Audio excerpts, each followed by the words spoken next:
এদিকে মা রান্না করছে আলু পটল, দেখে মনে হচ্ছে খুবই সুন্দর, ভালো টেস্টি হবে। আর এইদিকে মেয়ে দেখো পাকা বুড়ি আটা মেখে দিচ্ছে, খুব কাজের। দুজন মিলে খুব মনোযোগ সহকারে রান্না করছে। রুটি দিয়ে আলু পটলের তরকারি, আলু ভাজা হবে, মাছের ঝোল হয়েছে, ডাল হবে। আচ্ছা, অত কিছু হয়ে গেছে মানে? আলু ভাতে দিয়েছি, তারপর আলু ভাজা হবে। অনেক রান্না হয়েছে। আপাতত এটা হচ্ছে।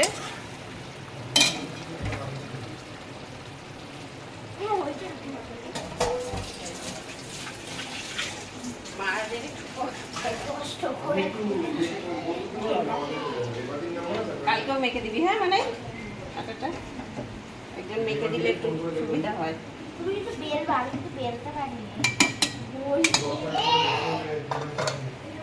এবার রুটি হবে।